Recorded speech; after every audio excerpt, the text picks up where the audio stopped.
영훈이랑 용문고는 151번부터 문제 풀고 있을게 얘들아. 교재 151번부터 문제 풀고 있을게요. 그리고 영훈이랑 용문 빼고는 특수상대성 이론 진도 나가도록 하겠습니다.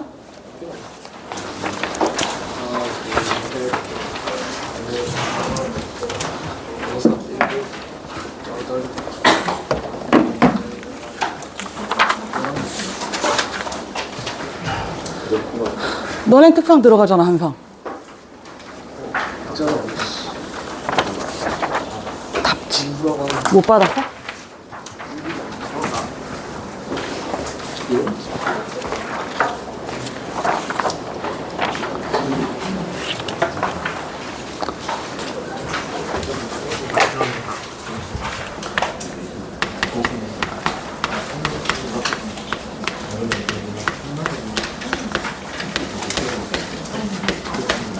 신일, 동성, 개성, 한성 볼게요. 신일, 동성, 개성, 한성 볼게요. 합시다. 얘들아, 오늘 특수상대성 이론 나가면 뒷부분 진도는 끝나고요. 신일이랑 동성은 앞쪽에 전기 파트 진도 추가로 나갈 겁니다. 신일이랑 동성은. 자, 특수상대성 이론 보도록 할게요. 얘들아, 미리 말씀드리지만 해당 단어는 뇌 빼고 들으세요. 뇌 빼고 생각하지 말고 크게 고민하지 말고 들으시고요. 온전히 이해한다는 생각은 욕심은 버리십시오. 얘들아, 너네가 볼 수도 없고 느낄 수도 없고 실질적으로 와닿지 않는 내용들이고, 아 그냥 저건 저렇구나 라고 생각하시고 풀어야지, 왜 그런지에 대해서 여태까지 하지 않았던 탐구를 갑자기 지금 하면 얘들아 다 꼬여버리기 때문에 탐구하지 않습니다. 고민하지 않고요, 내가 알려드리는 대로 받아들이셔야 됩니다. 갈게요. 자, 상대성 이론이라고 이야기하는데, 상대성 이론이란 말 그대로 모든 현상들이 다 상대적이다 라고 이야기하는 거야. 절대적이지 않다 라고 이야기하는 거고, 내가 측정하는 길이와 내가 측정하는 이 길이와 다른 관찰자가 측정한 길이가 서로 달라 보일 수 있고, 내가 측정한 시간과 다른 관찰자가 측정한 시간이 다르게 측정될 수 있다. 즉 관찰자에 따라서 측정되는 시간도 다르고 길이도 다르고 질량도 다르고 사건의 발생 순서도 다 다르다라고 이야기하는 거야. 예를 들어서 나는 이 분필의 길이가 10cm이다 라고 이야기했는데, 여러분이 봤을 때 아닌데요 선생님 그 분필 9cm로 보이는데요 라고 이야기하는 게 상대성 이론입니다. 그래서 이 상대성 이론 중에서 여러분이 느낄 수 있는 게 뭐냐면 상대 속도입니다. 상대 속도.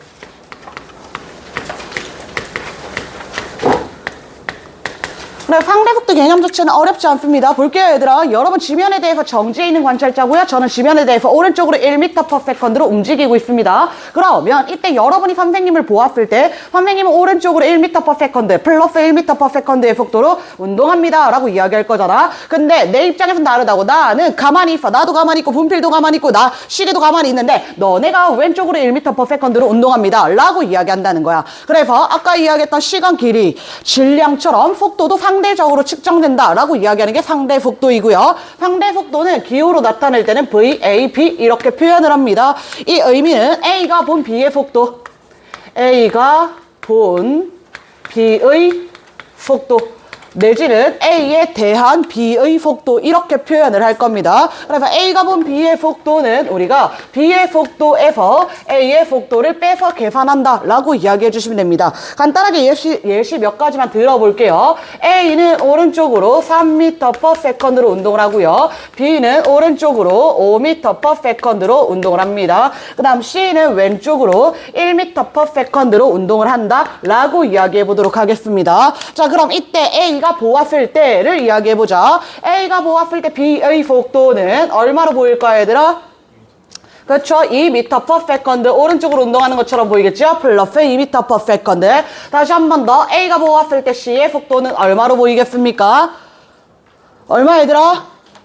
마이너스 4m/s 왼쪽으로 4m/s로 운동하는 것처럼 보일 거야. 그래서 이때 B의 속도에서 A의 속도를 빼거나 또는 C의 속도에서 A의 속도를 빼서 계산한다. 이게 상대 속도의 개념인 거고, 사실 얘들아 특수상대성 이론에서는 계산 문제가 나오지는 않을 겁니다. 나온다 해도 상대 속도 계산하는 기본적인 덧셈 뺄셈 문제밖에 안 나올 거예요. 이해되겠습니까? 그래서 그냥 상대적이다. 속도라고 하는 것은 절대적인 기준을 가진 것이 아니라 상대적이다. 하나만 더 볼게요 얘들아. B의 입장에서 이야기해 보도록 하겠습니다. B가 보았을 때 A의 속도는 얼마로 보이겠습니까? 얼마 얘들아? 마이너스 2m/s. 왼쪽으로 2m/s로 가는 것처럼 보일 거고 다시 한 번 더. B가 모았을 때 C의 속도는 얼마로 보이겠습니까?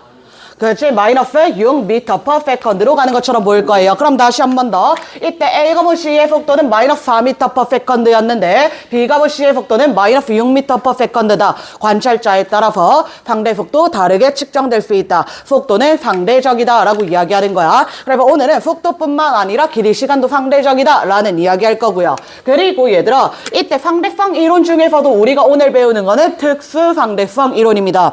특수 상대성 이론이라 상대성 이론 중에서도 특수한 상황에 대해서 이야기하는 건데 여기서 말하는 특수한 상황은 관성 법칙이 성립하는 상황에 대해서 이야기를 할 거야. 그래서 관성 법칙이 성립하는 좌표계를 우리는 관성 좌표계라고 이야기합니다. 또는 줄여서 관성계라고도 이야기를 해요. 자, 그러면 관성 법칙이 성립하는 좌표계를 관성 좌표계 또는 관성계라고 했는데 관성 법칙 뉴턴 운동 몇 번째 법칙이었지요? 제1법칙이었습니다. 뉴턴 운동 제1법칙 관성법칙이었고요. 관성법칙의 정의가 어떻게 됐어요, 얘들아? 물체에 작용하는 R자임이 0일 때 정지한 물체는 계속 정지할 것이고 운동하는 물체는 계속 운동한 것이다. 그래서 관성좌표계는 물체에 작용하는 R자임이 0일 때를 이야기하는 거야, 얘들아. 물체에 작용하는 R자임이 0일 때 물체의 운동 상태는 정지하거나 또는 등속도 운동한다 라고 이야기해 주는 겁니다. 따라서 얘들아 관성좌표계의 물체는 정지 또는 등속도 운동합니다. 이때 속도의 크기는 상관없습니다. 다시 정리드리면 얘들아 특수상대성 이론이란 관성좌표계에서의 상대성 이론을 보시는 거고요. 모든 물체는 정지 또는 등속도 운동하는 상황밖에 생각하지 않습니다. 이해될까요? 자, 이때 얘들아 이 좌표계라는 표현이 무엇을 의미하냐면 여러분은 관찰자라고 생각하시면 됩니다. 관찰자. 관성좌표계에 있다 또는 A 좌표계에서 B 좌표계에서 이런 식으로 이야기를 한단 말이야. 그럼 A 입장에서 B 입장에서 이렇게 이야기를 하는 거야. 그리고 같은 좌표계에 있다라고 하는 거는 같은 관찰자이다라고 하는 것이고 상대 속도가 0일 때 이야기를 하는 겁니다. 상대 속도가 0일 때. 예를 들어 이런 거야 얘들아. 물체 C가 오른쪽으로 3m/s로 운동하고 있다. 그러면 D로 갈게요. 그러면 이때 A랑 D는 서로 같은 좌표계이다. A와 D의 상대 속도 0이다 라고 이야기해 주는 겁니다. 이해될까요? 그래서 각각의 좌표계에서 관찰자에서 우리가 여러 현상들을 측정하겠다라는 이야기 되겠고요. 첫 페이지 보겠습니다. 그래서 이때 관성좌표계 관성계는 정지 또는 등속도 운동하는 좌표계를 이야기하고요. 관성좌표계에서는 관성법칙이 성립한다. 물체에 작용하는 R자 힘이 0이다 라고 이야기하는 겁니다. 그래서 하나의 관성좌표계에 대해서 정지 또는 등속도 운동한다. 다시 얘들아 하나의 관성좌표계에 대해서 정지 또는 등속도 운동을 한다면 그 정지 또는 등속도 운동하는 물체는 다른 좌표계에 대해서도 정지 또는 등속도 운동한다는 거야 얘들아. 그래서 한 관성좌표계에 대해서 정지 또는 등속도 운동하는 좌표계도 또한 관성좌표계, 정지 또는 등속도 운동하는 좌표계이다 라고 이야기해 주는 겁니다. 자, 그래서 우리가 특수상대성 이론을 공부할 때 두 가지의 가정을 잡고 갑니다. 가정은 얘들아 그냥 이렇게 잡고 가는 거야. 왜가 없어. 그냥 이렇다라고 받아들이시면 됩니다. 이 가정이 있어야지 상대성 이론을 설명할 수 있기 때문에 그렇습니다. 첫 번째 가정은 상대성 원리라고 합니다. 가정이 두 가지인데 얘들아 이 가정 두 가지의 순서는 상관없어. 뉴턴 운동법칙처럼 순서가 정해져 있는 게 아니라 그냥 가정 두 가지 있어 라고 이야기하는 거야. 그중 하나는 상대성 원리인데 상대성 원리의 의미는 모든 관성좌표계에서 물리 법칙이 동일하게 성립한다 라는 이야기를 하는 겁니다.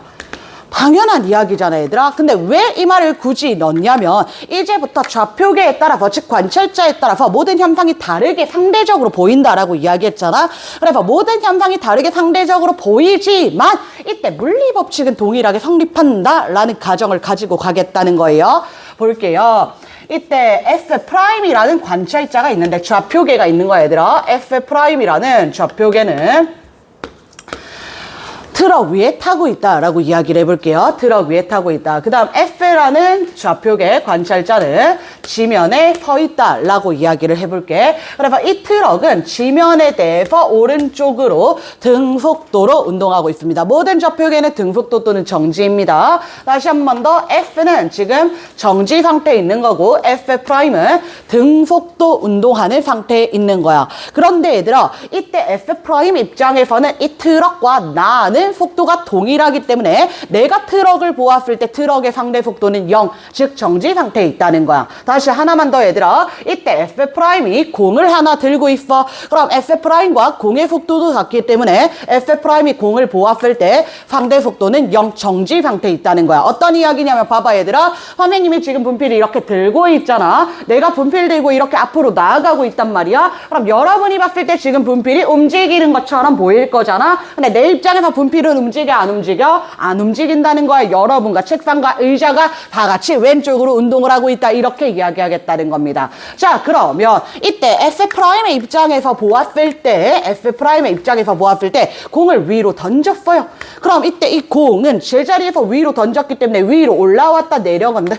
연직 상방 운동을 할 겁니다. 다시 한 번 더. 내가 공을 위로 던졌다가 받으면 내가 봤을 때 그냥 공이 연직 위로 올라갔다가 연직 아래로 내려오는 연직 상방 운동을 하고 있더라 라고 이야기하는 거야. 그런데 F의 입장에서 보았을 땐 아닌데, 트럭이 앞으로 움직이던데, 너도 앞으로 움직이던데, 공도 앞으로 움직이던데, 그래서 이때 공의 진행 경로가 F의 입장에서는 어떻게 보였냐면 이렇게 포물선 운동을 하더라 라고 이야기를 하는 겁니다. 이해될까요? 그래서 똑같은 현상에 대해서 F'이 관측한 현상과 F가 관측한 현상이 서로 다르게 보였잖아. 그럼 이때 F와 F'은 이를 어떻게 설명을 할 것이냐라는 거야. 먼저 F'의 입장에서 이야기해 보겠습니다. F'의 입장에서는 공은 원래 정지 상태에 있었거든. 그런데 이때 공이 연직 아랫 방향으로 중력 mg 받았단 말이야. 그럼 뉴턴 운동 제2법칙, 가속도 법칙 또는 운동 방정식을 이용하면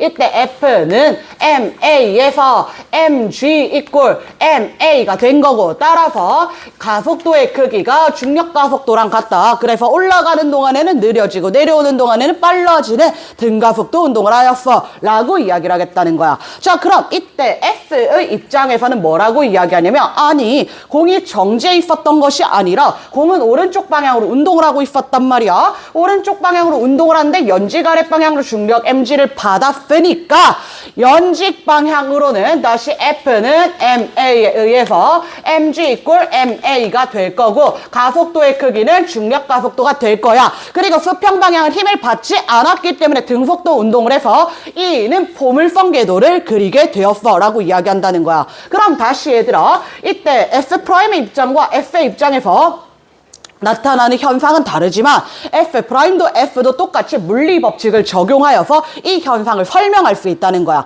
서로 다르게 보이지만 둘 다 물리법칙에 위배되지 않는다라는 이야기를 해주는 겁니다. 여기까지 이해될까요? 이게 상대성 원리고요. 얘들아, 근데 실질적으로 여러분이 특수상대성 이론에서 보는 물리법칙은 딱 한 가지밖에 없습니다. 뉴턴 운동법칙도 나오지 않아요. 에너지 보존이라든지 운동량 보존 이런 거 다 나오지 않고요. 뭐만 나올 거냐면, 여러분 초등학교 수학부터 봤던 거북씨 무당벌레 기억하시나요? 거리는 속력 곱하기 시간이고, 속력은 시간분의 거리고, 시간은 속력분의 거리다. 이거밖에 안 써요 얘들아. 이때 물리법칙이라고 하는 거 이거 하나밖에 안 쓸 거고요. 어차피 우리는 관성계, 관성좌표계, 정지 또는 등속도 운동에서만 이야기하기 때문에 등가속도 공식도 쓰지 않아. 그냥 거리는 속력 곱하기 시간이다. 이거 하나만 쓰겠다는 거고, 이게 모든 관성좌표계에서 동일하게 성립한다 라고 이야기해 주는 겁니다. 여기까지 이해될까요? 자, 그리고 두 번째 가정은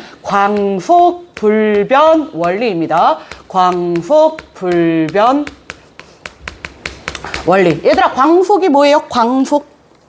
그렇지, 빛의 속도 불변, 변하지 않는다라고 이야기하는 거야. 그래서 모든 관성좌표계 모든 관찰자 입장에서 빛의 속도는 변하지 않는다는 거야. 이 얘기를 왜 하냐면 얘들아 봐봐. 어떤 기차가 있는데 이 기차가 오른쪽으로 5m/s로 운동을 하고 있다라고 할게. 그리고 기차 안에 타고 있는 좌표계 관찰자 F'이 이 공을 기차 안에서 3m/s로 던진 거야. 그럼 F'이 보았을 때 이 공의 속도는 3m/s로 보인다는 거야. 그럼 기차 밖에 정지해 있는 관찰자 F가 이 공의 속도를 보면 몇 m/s로 보일까? 얼마로 보여야 돼, 얘들아? 그렇지. 8m/s로 보여야 된다는 거야. 지금 지면에 대해서 정지한 관찰자 F 입장에서 공의 속도는 8m/s이고 기차의 속도는 5m/s. F'의 속도도 5m/s니까 F'이 본 공의 속도가 8-5 해서 3m/s가 나온다는 거예요. 이해되겠습니까? 당연한 이야기하는 거잖아, 얘들아. 상대 속도의 개념에 대해서 쓴 거란 말이야. 그런데 이때 공이 아니라 이번에는 안에서 빛을 쏘겠다는 거야. 빛도 속도를 가지고 있지, 얘들아. 빛은 30만 km/s입니다. 진공 상태에서. 그러면 F'이 빛을 쏘았어. 빛의 속력 C로 보일 거야. 기차의 속력은 0.1C라고 이야기해 보도록 하겠습니다. 빛의 속력이 10%이다 라는 의미입니다. 그럼 지면에 대해서 정지한 관찰자 F가 보았을 때 이 빛의 속력은 얼마로 보일까? 우리가 상대 속도의 개념을 이용한다면 1.1C로 보여야 되잖아, 얘들아. 그런데 그렇지 않다는 거야. 그냥 빛의 속력은 모두 다 동일하게 어떤 좌표계에서 봐도 그냥 무조건 C이다라고 이야기해 준다는 거예요. 왜 그런지 묻지 않을 거야, 얘들아. 그냥 이렇게 가정한다는 거야. 최대 속도가 그냥 C일 뿐인 거예요. 이해될까요? 그래서 이랑 연결돼서 하나만 더 이야기할게, 얘들아. 예를 들어서 A라는 물체가 오른쪽으로 0.4C로 운동을 하고요. B라는 물체가 왼쪽으로 0.7C로 운동을 한다 라고 이야기를 해볼게. 그럼 이때 A가 본 B의 속도는 우리가 상대 속도 공식 적용하시면 1.1C가 되어야 하잖아요. 그런데 그렇지 않아요. 이때 어떤 물체든지 간에 빛의 속도를 넘는 것은 존재할 수가 없습니다. 상대성 원리에 따라서. 그럼 얼만데요? 계산하지 않아요. 그냥 1.1C가 아니다라고만 해주시면 됩니다. C보단 작은 0.9999999C쯤 될 거야, 얘들아. 근데 빛의 속도를 넘는 것은 없다. 다시 한 번 더 이야기합니다, 얘들아. 모든 관성좌표계에서 빛의 속력은 항상 동일하게 C로 관측될 것이고요. 그 다음 상대 속도를 계산했을 때 C가 넘는다면 그 값을 가지지 못한다. 이렇게 두 가지 기억하시면 됩니다. 그래서 이 두 가지 가정 기억해 주셔야겠습니다. 그래서 아래 얘들아 2번 보시면 특수상대성 이론의 두 가정입니다. 첫 번째, 상대성 원리. 모든 관성좌표계에서 물리법칙은 동일하게 성립하며 이때 사용하는 물리법칙은 거속시밖에 쓰지 않을 겁니다. 트럭에 있는 관찰자와 지면에 있는 관찰자가 보이는 현상은 다르겠지만 물리법칙은 똑같이 F는 MA는 똑같이 성립한다. 두 번째, 광속불변 원리입니다. 모든 관성좌표계에서 보았을 때 진공 중에서 진행하는 빛의 속력은 관찰자에 상관없이 광원의 속도에 관계없이 항상 C로 측정이 되겠다라는 겁니다. 자, 그러면 이렇게 두 가지 가정을 하고 상대성 이론에서, 상대성 원리에서 나타나는 현상을 살펴보도록 하겠습니다. 현상은 두 가지만 공부할 건데 잠깐만 얘들아, 혹시 학교에서 여기 진도 나갔다 손? 아직 안 나갔습니까? 얘들아, 기본적으로 지금 개정교육과정 들어오고 현상 두 가지만 배우거든요. 시간과 길이에 대해서만 배우는데 학교에서 혹시라도 질량을 이야기할 수도 있거든. 질량을 이야기할 수도 있거든. 그래서 여기까지 세 개 간단하게 이야기 드리도록 하겠습니다. 먼저 첫 번째는 시간에 대한 이야기를 할 거야. 시간 지연이라고도 하고요. 시간 팽창 이라고도 하고요. 시간이 느리게 흐른다라고도 합니다. 미리 말씀드리지만 얘들아, 시간 수축의 개념은 없습니다. 시간 지연, 시간 팽창, 시간이 느리게 흐른다의 개념만 있습니다. 자, 그러면 이 시간 지연과 우리가 비교해서 살펴봐야 되는 값이 뭐냐면 고유 시간입니다. 고유 시간과 시간 지연이 있는데 얘들아, 받아들이세요. 받아들이시고 외우셔야 됩니다. 시간이라고 하는 건 뭐냐면 얘들아, 시간이라고 하는 거는 시각과 시각의 간격을 이야기합니다. 우리 수업 시간이 얼마야? 라고 하면 2시간 30분이요. 수업 시작 시각이 5시고요. 수업 종료 시각이 7시 반이니까 5시부터 7시 반까지 시각과 시각의 간격은 2시간 반입니다. 이게 시간이란 말이야. 그래 봐. 시간을 측정할 때는 항상 사건이 2가지가 나옵니다. 사건 1이 있고 사건 2가 있고 사건 1로부터 사건 2까지에 걸린 시간을 말하는 거란 말이야. 그래서 고유 시간은 방금 이야기한 사건 1과 사건 2가 같은 지점에서, 동일한 지점에서 일어난 두 사건의 시간 간격을 고유 시간으로 보겠다라고 약속합니다, 얘들아. 이거 외우셔야 됩니다. 고유 시간은 사건 1과 사건 2가 동일한 지점에서 발생하였다. 그럼 그걸 고유 시간으로 보겠다는 거야. 그럼 시간 지연은 사건 1과 사건 2가 다른 지점에서 발생하였다라고 이야기해 주는 겁니다. 자, 그러면 고유 시간과 시간 지연에 대해서 살펴볼 건데, 들어가기 전에 얘들아, 우리 빛시계라는 것을 이제부터 활용을 할 거거든요. 빛시계. 빛시계라고 하는 장치는 빛의 속력이 일정함을 활용하여서 시간을 측정을 합니다. 그래서 구조는 단순합니다. 그냥 네모로 나올 거야, 얘들아. 그리고 아래에 광원이 있고요. 그 다음 아래에 광검출기가 있습니다. 광원은 빛을 발생시키는 장치고 광검출기는 빛을 다시 인식하는 장치야. 그럼 이때 이 빛시계 안에서는 어떤 일이 일어나냐면 광원에서 빛이 방출돼. 그리고 나서 빛시계의 천장을 찍고 빛시계의 천장에서 다시 빛이 반사돼. 그러면 이렇게 왔다 갔다 할 거잖아. 광원에서 발사한 빛이 다시 광검출기에 도착을 하겠지요. 이걸 우리가 1빛시간, 2빛시간, 3빛시간 똑각의 개념인 거예요. 여기까지 이해되겠습니까? 이걸 빛시계라고 이야기할 거야, 얘들아. 빛시계라고 이야기할 거야. 그래서 이 빛시계를 통해서 고유 시간과 시간 지연을 비교해 보도록 하겠습니다. 폰 넣어라. 자, 지구의 정지한 관찰자 F가 있고요. 그 다음 우주선에 타고 있는, 우주에서 운동을 하고 있는, 등속도 운동입니다, 당연히. 등속도 운동을 하고 있는 F'이라는 관찰자가 있다라고 이야기하겠습니다. 자, 빛시계는 당연히 F도 가질 수 있고 F'도 가질 수 있는데, 먼저 F'이 빛시계를 가지고 있는 상황에 대해서 이야기를 해볼게.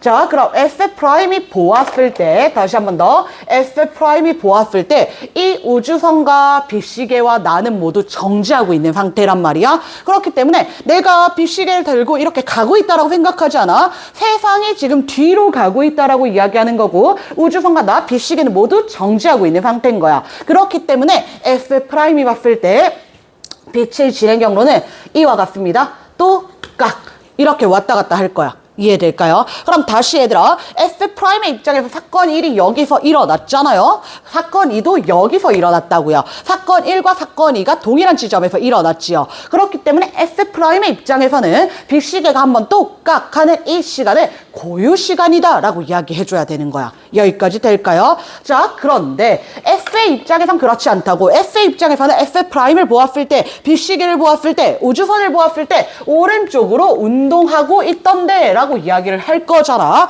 그렇기 때문에 빛시계도 오른쪽으로 이동을 했던데 라고 이야기를 한단 말이야. 그럼 빛이 여기서 출발하는 것까지는 똑같이 본 거야. F의 입장에서도 빛이 여기서 출발하는 거 봤는데, 빛이 도착할 때는 빛시계가 여기 있더라 라고 이야기를 하는 거야. 따라서 빛은 중력 안 받습니다. 포물선 아니라 직선궤도로 그릴 겁니다. 따라서 F가 보았을 때 빛의 진행 경로는 똑깍 이렇게 진행을 하더라라는 겁니다. 이해되겠습니까? 그래서 다시 한 번 더, 이때 F'이 보았을 때 사건 1과 사건 2가 동일한 지점에서 일어났으니까 고유 시간인데요.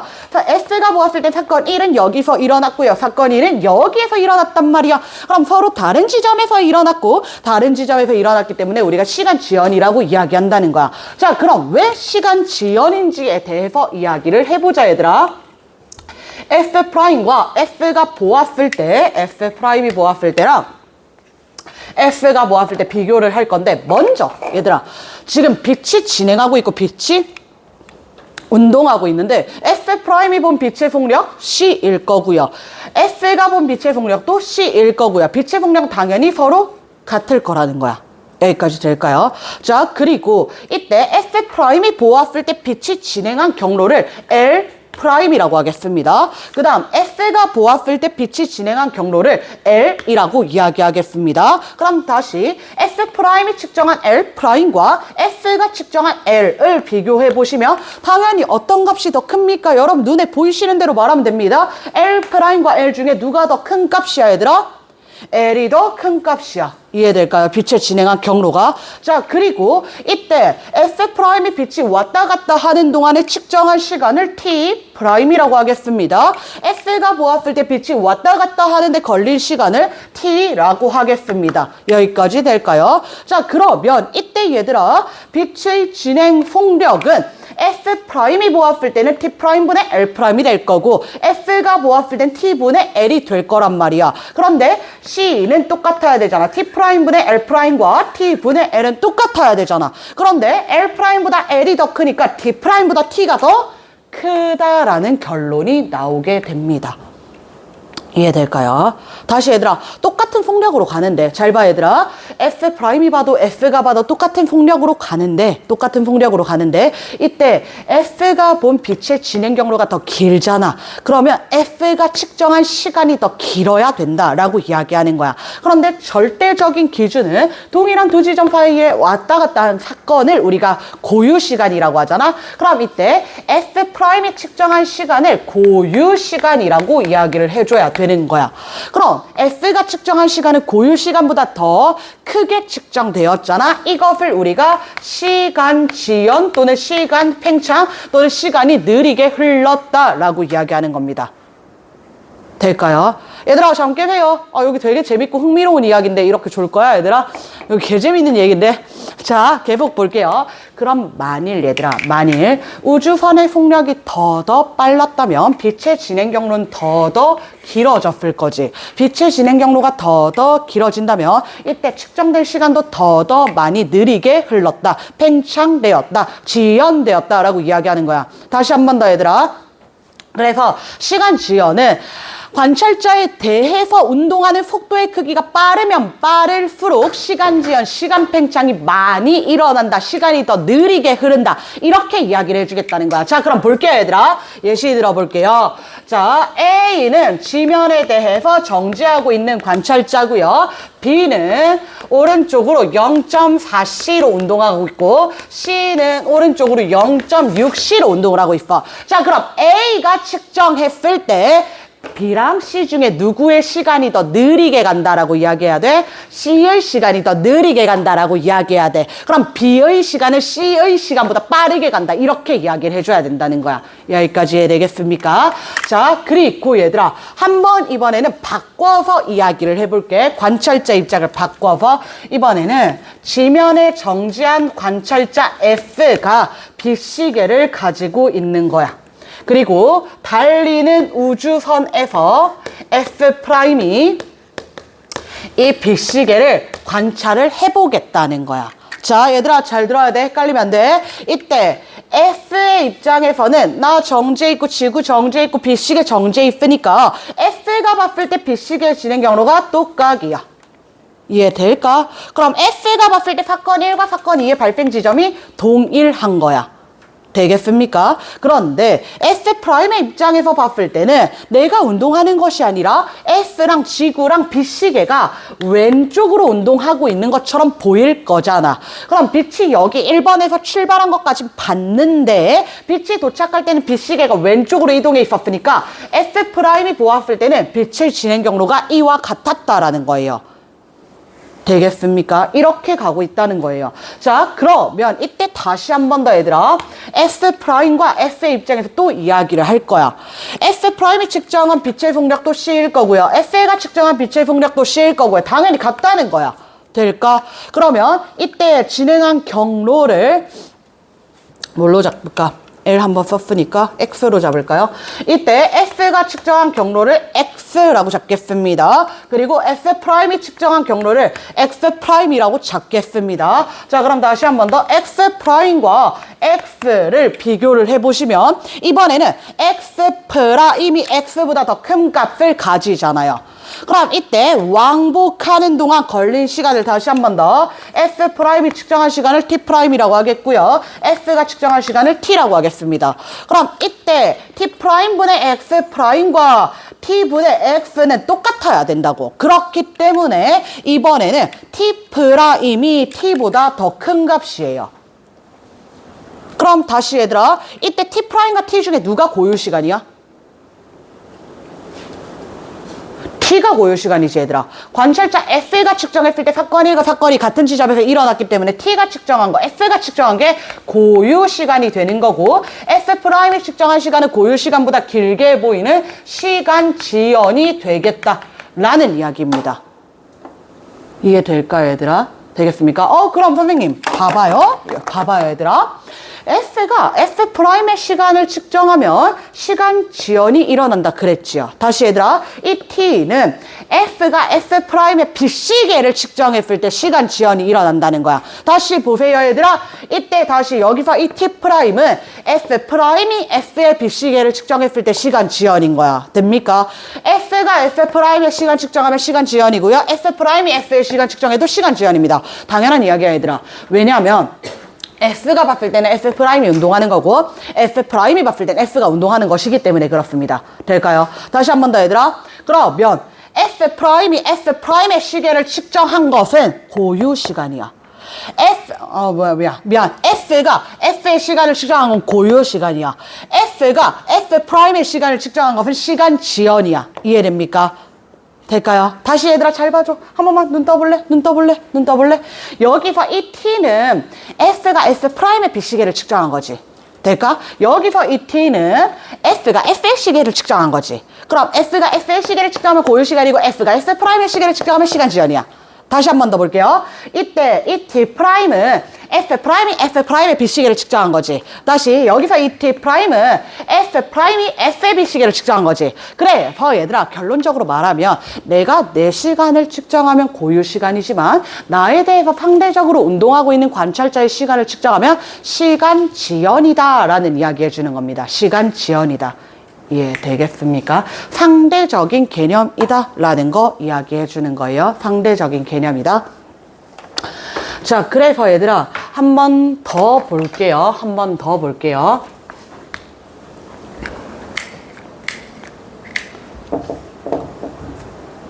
아니다, 이거 뒤에 가서 하죠.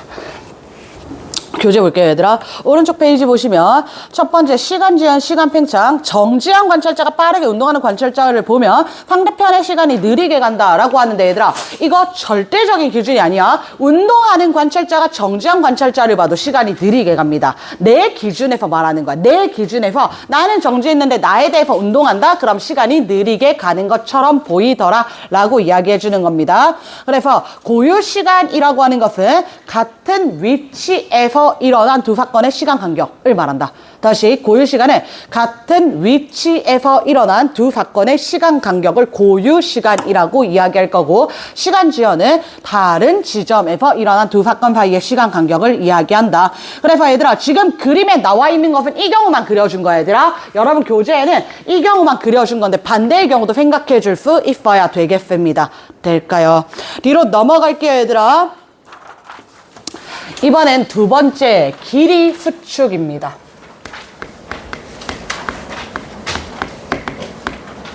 얘들아 시간 지연, 시간 팽창만 있고 시간 수축 없습니다. 같은 원리로 길이 수축만 있고 길이 팽창은 없습니다. 그래서 이 길이 수축도 마찬가지로 고유 길이랑 비교를 해서 볼 거예요.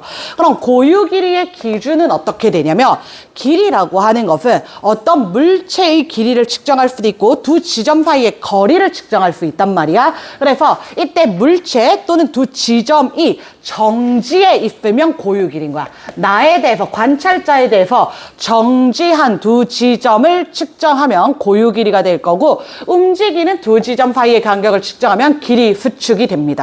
그럼 이 길이 수축 고유 길이에 대해서 이야기하기 위해서는 시간 지연을 다시 가져오는데 볼게요 얘들아.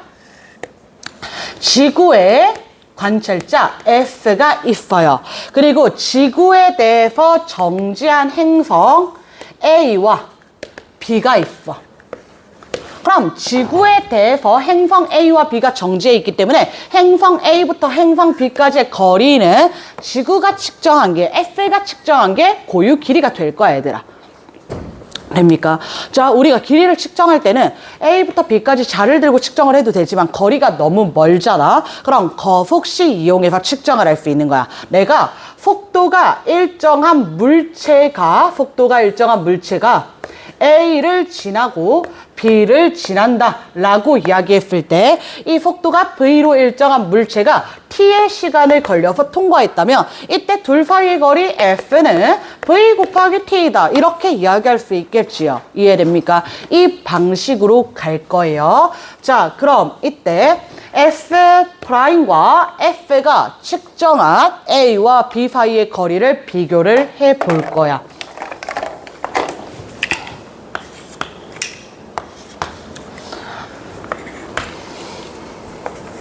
마찬가지로 빛의 속력은 똑같습니다. 그리고 상대 속도의 크기도 똑같습니다. 자, 볼게요, 얘들아.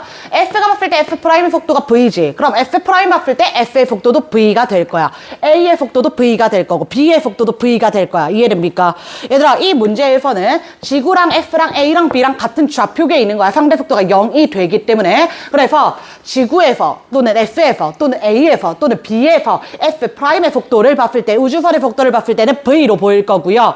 우주선에서 S'에서 A, B, S 지구의 속도를 보면 마이너스 V로 보일 겁니다. 이해됩니까? 자, 그럼 우리가 지금 필요한 것은 둘을 통과하는데 시간 간격이잖아. 그럼 지구에서 측정했을 때는 S가 측정했을 때는 제 속도 V야. 그리고 걸린 시간 T야. 이렇게 이야기를 할 거야. 자, 그럼 F'이 측정했을 때는 아니 A와 B의 속도가 V였고 A가 통과하고 B가 통과할 때까지 걸린 시간 T'이야. 이렇게 이야기를 할 거야. 자, 그러면 이때 T'이랑 T 중에 누가 고유 시간인지를 찾아야 돼. 고유 길이 말고 시간을 다시 찾는다는 거야. 자, 볼게요, 얘들아. 행성 A가 있고요. 행성 A가 있고요. 행성 B가 있고요. 행성 A와 B 사이를 지나가는 우주선이 있는 거야, 얘들아. 볼게요. 자, 사건 1은 뭐냐면 행성 A가 우주선과 만나는 사건이 1인 거야. 이때부터 다시 행성 B가 우주선과 만나는 사건, 이게 사건 2인 거야. 사건 1로부터 사건 2까지 걸린 시간 간격을 측정을 하는 거예요. 이해됩니까? 그럼 S의 입장에서 이렇게 이야기할 거야. 사건 1, 여기에서 일어났어요. 사건 2는 여기에서 일어났어요. 이해되겠습니까? 근데 우주선의 입장에선 달라, 얘들아. 우주선의 입장에서는 아니. 나 우주선은 가만히 있는데 S'는 가만히 있는데 행성 A가 지나가더니 행성 B가 지나가던 걸 이렇게 이야기한다는 거야. 이해되겠습니까? 다시 한 번 더, 얘들아. 다시 한 번 더. 우리가 지금 S의 입장에서는 뭐라고 이야기를 하냐면 S의 입장에서는 사건 1 여기서 일어났어요. 사건 2 여기서 일어났어요. 이해되겠습니까? 될까요? 자, 그럼 다시 S의 입장에서는 사건 1이 일어난 지점과 사건 2가 일어난 지점이 같은 지점이야? 다른 지점이야? 다른 지점이지. 될까, 얘들아? 사건 1은 행성 A에서 일어난 거야. 사건 2는 행성 B에서 일어난 거야. 될까요? 자, 그런데 우주선의 입장에서는 사건 1 일어났지요. 지금 행성 A랑 만났지요. 사건 2 일어났지요. 행성 B랑 만났지요. 사건 1과 사건 2가 같은 지점에서 일어난 거야. 다른 지점에서 일어난 거야? 같은 지점에서 일어난 거야. 전부 다 내 앞머리에서 일어난 거야. 이해되겠습니까? 다시 한 번 더. 여기에서 얘들아, 사건 1과 사건 2를 볼 건데, 사건 1은 A랑 우주선이 만난 거야. 사건 2는 B랑 우주선이 만난 거야. 이해될까? 근데 A, B는 S에 대해서 정지한 좌표계잖아. 우주선은 S'에 대해서 정지한 좌표계잖아. 그래서 S의 입장에서는 사건 1이 A에서 일어났고요. 사건 2가 B에서 일어났어요. 서로 다른 지점에서 일어났어요. 이렇게 이야기한다는 거야. 그런데 S'의 입장에서는 사건 1 우주선에서 일어났어요. 사건 2도 우주선에서 일어났어요. 같은 지점에서 일어났어요. 라고 이야기한다는 거예요. 이해될까요? 자, 그럼 얘들아, 이때 T'이랑 T 중에 누가 고유 시간인 거야? T'이랑 T 중에 S'이 측정한 값과 S가 측정한 값 중에 누가 고유 시간이라고? F'이 측정한 값이 고유 시간이랑 같은 지점이니까 이 값이 고유 시간인 거야. 그럼 이 값이 시간, 연인 거야. 이해될까? 그러면 고유 시간보다 시간 지연이 더 큰 값으로 측정될 거잖아. 그럼 v 곱하기 t 프라임보다 v 곱하기 t가 더 큰 값으로 측정이 되겠다는 거야. 될까? 그럼 다시 A부터 B까지의 거리를 S가 측정했을 때 L, S 프라임이 측정했을 때 L 프라임이라고 둔다면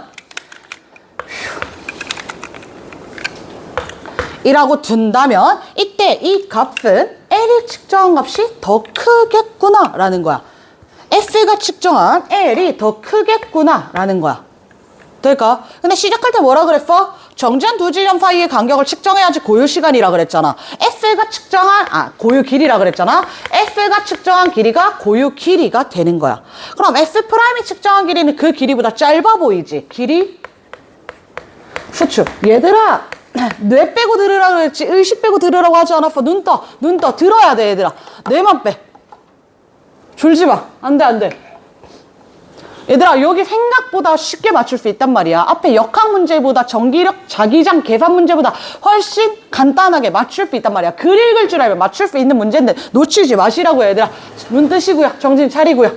끝났습니다. 근데 간단하잖아, 얘들아. 간단하잖아. S가 봤을 때는 A, B 정지. 그럼 A, B 사이 거리 고유 길이. S 프라임이 봤을 때 A 운동에 B 운동에 그러면 A, B 사이의 거리는 길이 수축이라는 거야. 자, 그럼 얘들아 반대의 입장에서도 한 번 더 이야기를 해줘야겠지. 이번에는 우주선에 대해서 정지한 물체를 측정을 할게. S 프라임의 입장에서 정지한 물체를 측정할게. 우주선의 길이 측정하도록 하겠습니다. 우주선의 길이 측정하도록 하겠습니다.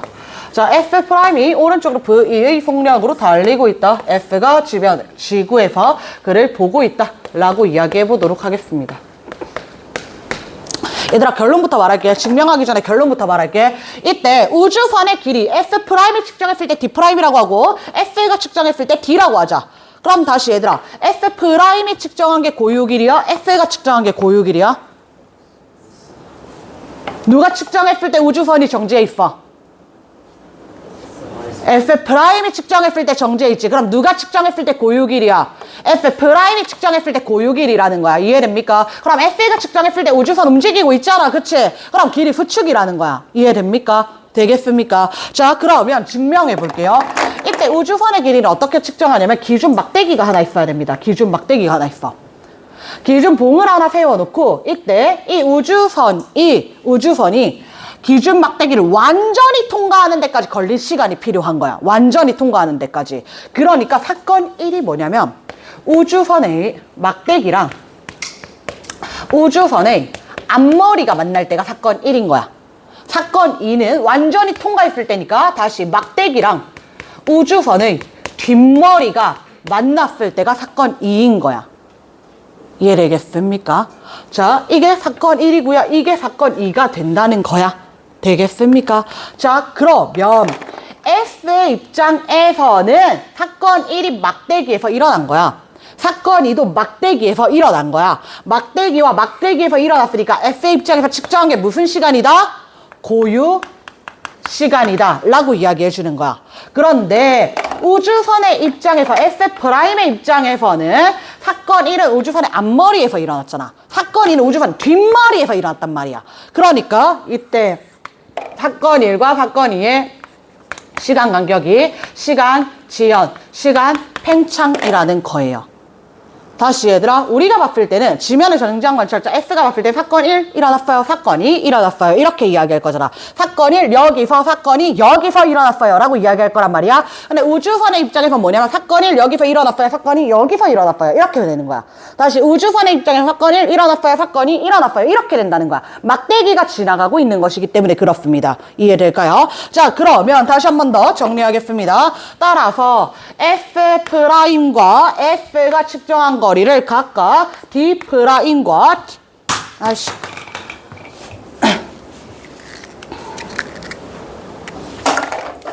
D'과 D라고 했을 때 이때 D' 값은 V 곱하기 T', D의 값은 V 곱하기 T가 된단 말이야.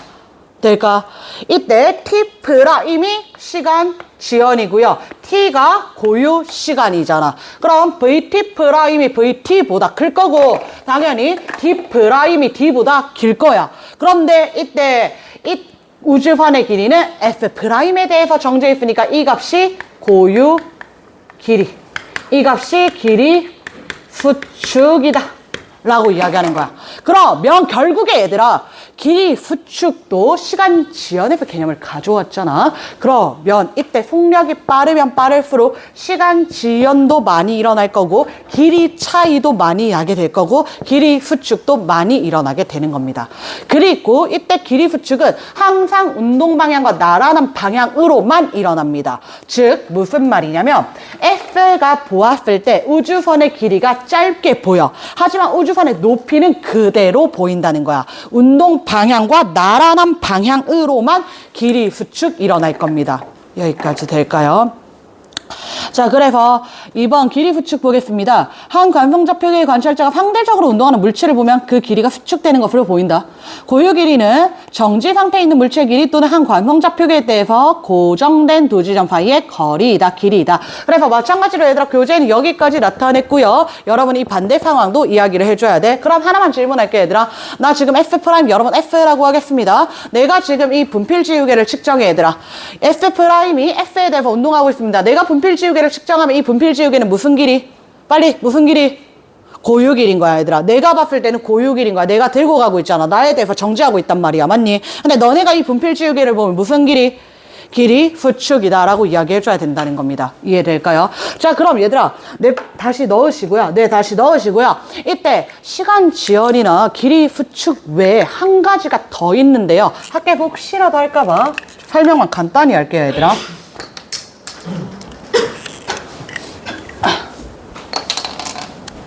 마지막 하나가 뭐냐면 얘들아 마지막 하나가 상대론적 질량입니다.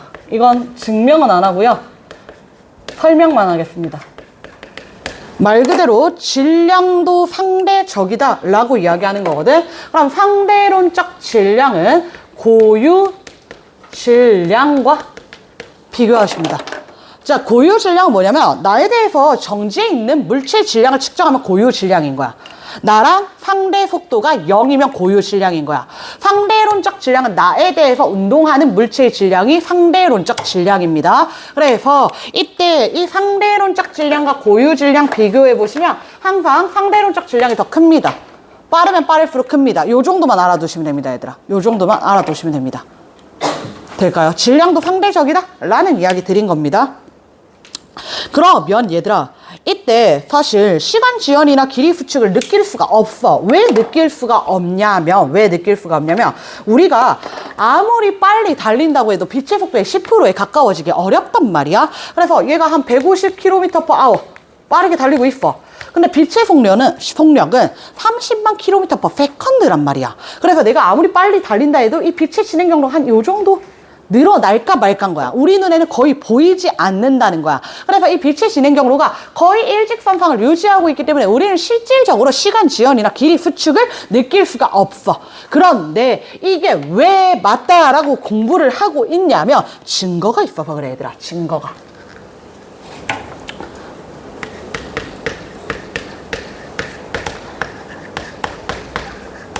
뮤온이라는 입자가 증거가 되는데 이 뮤온이라는 입자는 대기 중에서 만들어집니다. 대기 중에서 만들어지고 매우 빠른 시간 안에 소멸됩니다.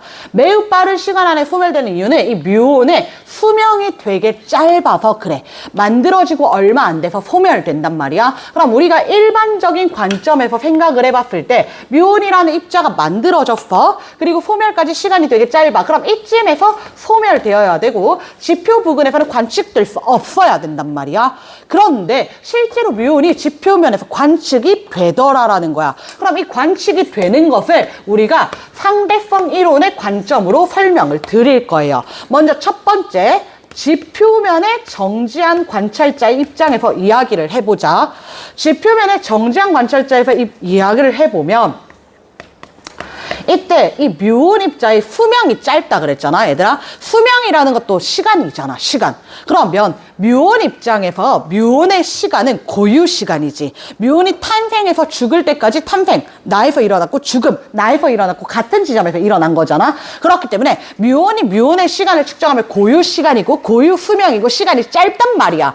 그런데 지표면의 입장에서 봤더니 뮤온이 매우 빠른 속력으로 운동을 하고 있기 때문에 뮤온의 시간이 지연되어 보이고 팽창되어 보이고 느리게 흐르는 거야. 그래서 아니 뮤온의 수명 그렇게 짧지 않던데 뮤온은 지표면에 도달할 때까지 살아있던데 라고 이야기하는 거야. 이게 지표면 관찰자 입장이야. 그럼 지표면 관찰자는 뭐라고 이야기를 한 거냐면 야 뮤온은 시간 지연이 일어났어.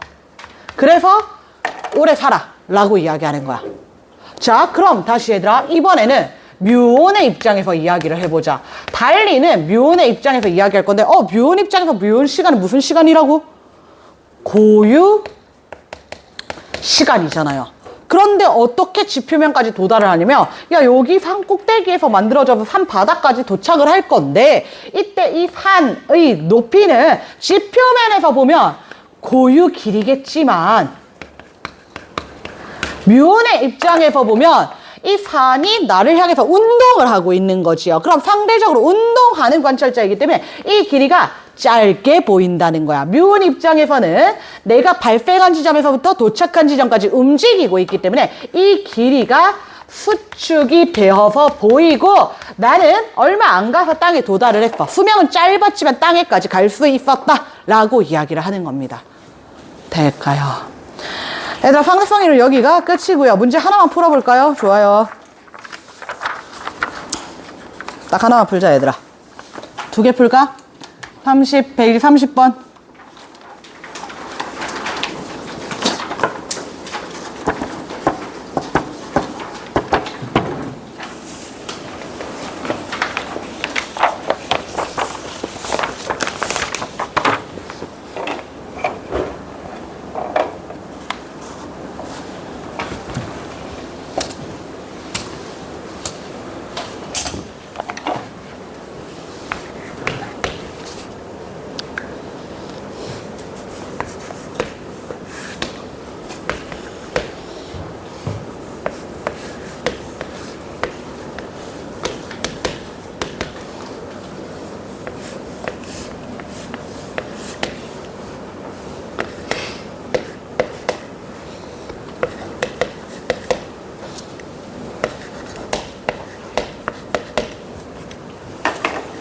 자 볼게요 얘들아. 기억봐. A의 관성계에서 B 같은 우주선의 길이는 C 같은 우주선의 길이보다 크다. 얘들아 고유 길이는 L로 똑같다라고 이야기했단 말이야. 그럼 A가 B를 봤을 때 길이 수축, A가 C를 봐도 길이 수축인데 누가 더 길이 수축이 많이 일어날 거야?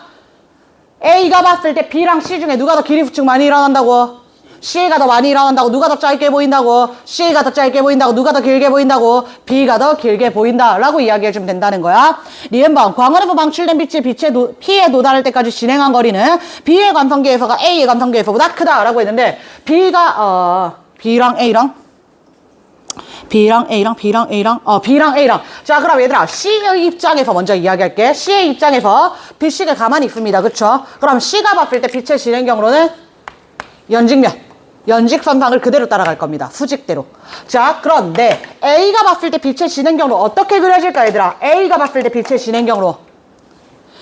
비스듬히 그려질 거지요. A가 보면 이때 빛이 출발하는 거 봤는데 우주선이 왼쪽으로 이동했기 때문에 비스듬히 진행을 할 거예요. 이해됩니까? 자, 그리고 이번에는 B가 보았을 때 보겠습니다. B가 보았을 때. 그럼 B가 보았을 때도 마찬가지로 비스듬히 그려질 거란 말이야. B가 C를 보아도 왼쪽으로 운동하기 때문에. 근데 얘들아 A가 C를 보았을 때랑 B가 C를 보았을 때랑 누가 더 빠르게 보일까?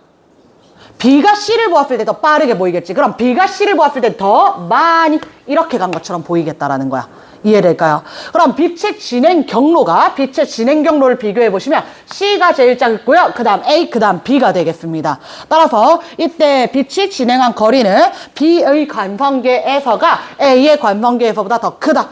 얘들아, 그런데 진행한 거리는 구분하셔야 됩니다. 무슨 말이냐면 빛이 진행한 거리는 C, A, B 이렇게 측정할 거지. 그런데 광원에서 검출기 P까지의 거리, 즉 우주선의 높이 말이야. 우주선의 높이는 B가 측정하나 C가 측정하나 A가 측정하나 모두 어때야 돼? 똑같아야 돼. 이때 좌우로만 길이 후축이 일어난다 그랬지. 우주선의 높이는 길이 후축 일어나 안 일어나? 안 일어난단 말이야. 그래서 우주선의 높이는 A, B, C가 모았을 때 모두 다 동일해야 된다는 거야. 모두 다 동일해야 된다는 거야. 실제로 얘들아 빛의 진행 경로는 이렇게 그려지지만 광원도 사실 옆으로 움직이잖아. 광원도 움직이잖아. 그런데 우리가 빛의 진행 경로는 처음 광원의 위치에서 낮은 광 검출기의 위치까지 그려주기 때문에 이렇게 비스듬히 그려주는 거야. 이해될까? 자, 그 다음 디귿번 TB랑 TC 비교하여라. 이때 각각 걸린 시간이 이게 TB고 이게 TC라 그랬지. 그럼 빛의 속력 일정하니까 거리가 길면 길수록 걸린 시간 길 거고 TB가 TC보다 크다. 끝. 여기까지. 끝났다 합시다.